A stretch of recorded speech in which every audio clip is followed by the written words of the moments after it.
Welcome to my YouTube channel. आज का topic है इन्फ्लेमेशन। इन्फ्लेमेशन बेसिकली क्या चीज़ होती है? इन्फ्लेमेशन जो है एक लिविंग कनेक्टिव टिश्यू या लिविंग वेस्कुलर कनेक्टिव टिश्यू का प्रोटेक्टिव रिस्पॉन्स होता है towards any kind of injury. ठीक है, तो बेसिकली इन्फ्लेमेशन क्या है? जब भी किसी भी कनेक्टिव टिश्यू में इंजरी होती है तो वो कनेक्टिव टिश्यू उस इंजरी को रिस्पॉन्ड करता है एज अ इन्फ्लेमेशन। एक प्रोटेक्टिव रिस्पॉन्स है ये। ठीक है जी। अब हमारे पास फीचर्स क्या क्या हैं इन्फ्लेमेशन के? अगर हम फीचर्स देखें तो हमारे पास 5 फीचर्स हैं इन्फ्लेमेशन के, जिनमें से सबसे पहला जो है, जहां पर भी हमारे पास इन्फ्लेमेशन हो रही होगी उधर सबसे पहली चीज हमारे पास होगी स्वेलिंग। उसके अलावा सेकंड वन जो है हमारे पास है रेडनेस।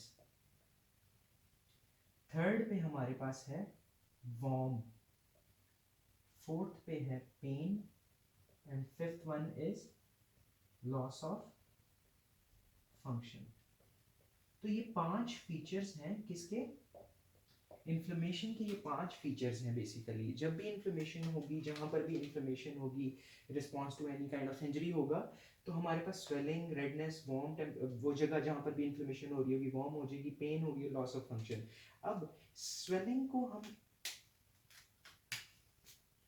ट्यूमर भी कहते हैं, रेडनेस को हम रूबर भी कहते हैं, और वार्म टेम्परेचर जो उस जगह पे जहाँ पर इन्फ्लेमेशन हो रही हो, टेम्परेचर इंक्रीज कर जाएगा, ये वार्म हो जाएगा, उसको हम कैलर कहते हैं। पेन को हम डॉलर कहते हैं, और लॉस ऑफ फंक्शन को फंक्शन लॉसिया कहते हैं। तो ये हमारे पास 5 फीचर्स हैं इन्फ्लेमेशन के। अब देखते हैं कि इन्फ्लेमेशन किस तरह होती है, कैसे रिस्पॉन्ड करता है कोई भी सेल टुवर्ड्स इंजरी। 3 चीज़ें होती हैं हमारे पास, 3 चीज़ें होती हैं, 3 टाइप के रिस्पॉन्सेज होते हैं इन्फ्लेमेशन के। सबसे पहला रिस्पॉन्स आता है हमारे पास, जो बेसिक रिस्पॉन्स होता है वो है ह्यूमोरल रिस्पॉन्स। ठीक है। सेकेंड वन, ह्यूमोरल रिस्पॉन्स की वजह से ही दूसरे और तीसरा रिस्पॉन्स आता है जो कि सेलुलर रिस्पॉन्स, और थर्ड वन हमारे पास है वेस्कुलर रिस्पॉन्स। ठीक है। अब सबसे पहले हम वेस्कुलर रिस्पॉन्स को देख लेते हैं कि वेस्कुलर रिस्पॉन्स में क्या होता है। कि वेस्कुलर रिस्पॉन्स में हमारे पास 2 चीजें होती हैं। एक, हमारे पास वेजो डायलेशन हो जाएगी, और सेकंड जो है वो हमारे पास वेस्कुलर परमेबिलिटी जो है वो इंक्रीज कर जाएगी। ठीक है, 2 चीजें होंगी वेस्कुलर रिस्पॉन्स में। एक वेजोडाइलेशन, वेसल जो है डायलेट कर जाएगी, और सेकंड हमारे पास है वेस्कुलर परमेबिलिटी इंक्रीज हो जाएगी। अब जब भी वेजोडाइलेशन होगी तो एज अ रिजल्ट हमारे पास क्या होगा? इंक्रीज ब्लड सप्लाई, और एज अ रिजल्ट हमारे पास 2 चीजें आ जाएंगी, रेडनेस और वार्म। और जब भी वेस्कुलर परमेबिलिटी हमारे पास इंक्रीज होगी तो क्या होगा? हमारे पास स्वेलिंग आएगी, फीचर्स मिलेंगे इन्फ्लेमेशन के। तो ये 3 फीचर्स जो हैं, जिनमें से एक है रेडनेस, वार्म टेम्परेचर और स्वेलिंग, ये 5 में से 3 क्या हैं? फीचर्स हैं इन्फ्लेमेशन के।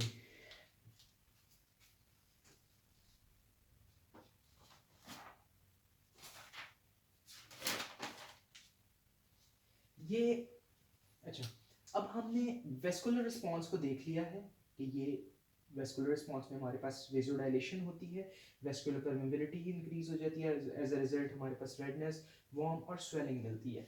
अब ह्यूमोरल रिस्पॉन्स को हम साइड पे थोड़ी देर के लिए रखते हैं। सब उससे पहले हम देखते हैं कि सेलुलर रिस्पॉन्स किस तरह होता है।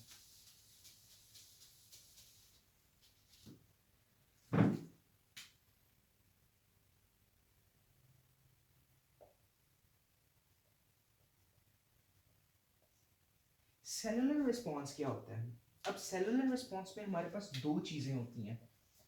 Number one, extravasation, and number two, phagocytosis.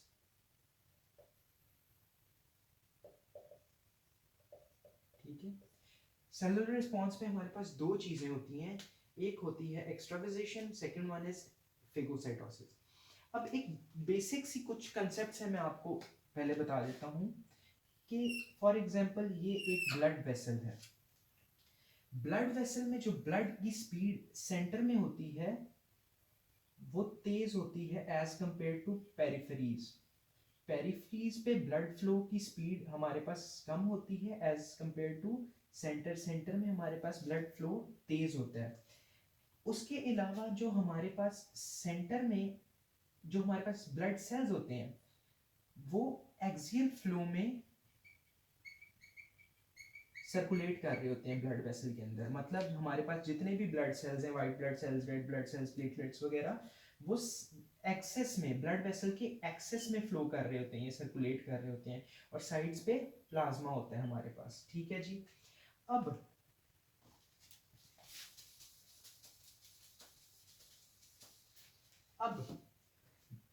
देखते हैं कि जब भी इन्फ्लेमेशन होती है, अब देखते हैं कि जब इन्फ्लेमेशन होती है तो एक्चुअल में होता क्या है।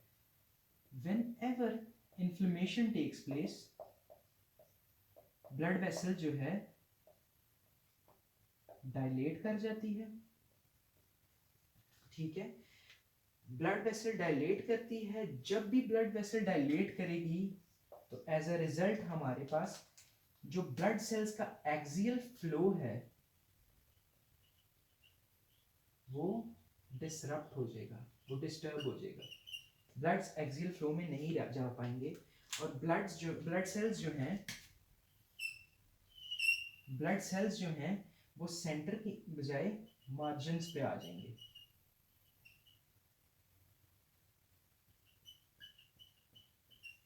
ब्लड सेल्स सेंटर्स की बजाय मार्जिन्स पे आ जाएंगे, और ये सबसे पहला स्टेप है एक्स्ट्रावेजेशन का, मार्जिनेशन। मार्जिनेशन में क्या हुआ कि ब्लड वेसल जो है वो डायलेट हुई, एक्सियल फ्लो डिसरप्ट हुआ, और ब्लड सेल्स सेंटर से कहां पर आ गए, मार्जिन्स पे आ गए। सेकंड जो है हमारे पास, सबसे पहले क्या हुआ, ब्लड सेल्स जो हैं वो मार्जिन्स पे आ गए। ठीक है, और जब ब्लड सेल्स जो हैं मार्जिन्स पे आ गए, नेक्स्ट क्या होना है, next they will roll on the endothelial cell, endothelial, they will roll on the endothelial membrane.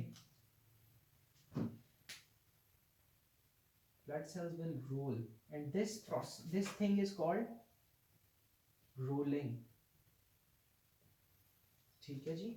Second क्या करेंगे, ब्लड सेल्स आ जाएंगे साइड पे, मार्जिन्स पे आके रोल करना शुरू कर देंगे। उसके अलावा जब यहाँ पर इन्फ्लेमेशन फॉर एग्जांपल हुई है, यहाँ पर इंजरी है, ठीक है जी, यहाँ पर इंजरी हुई है, तो ये क्या करेंगे, ब्लड सेल्स जो है हमारे पास क्या करेंगे कि रोल होते होते यहाँ पर पेवमेंट बना लेंगे। ठीक है, थर्ड चीज हमारे पास क्या आ गई, pavement, pavement of blood cells. Blood cells हमारे पास पेवमेंट बना लेंगे। उसके बाद क्या होगा कि ये जो ब्लड सेल्स हैं अभी तो ये फ्लो कर रहे हैं, ठीक है जी, ये सर्कुलेट कर रहे हैं, बट जब ये पेवमेंट बना लेंगे तो इन्होंने क्या करना है, एंडोथीलियम के साथ एडहेयर होना है। ब्लड सेल्स एंडोथीलियम के साथ एडहेयर हो जाएंगे,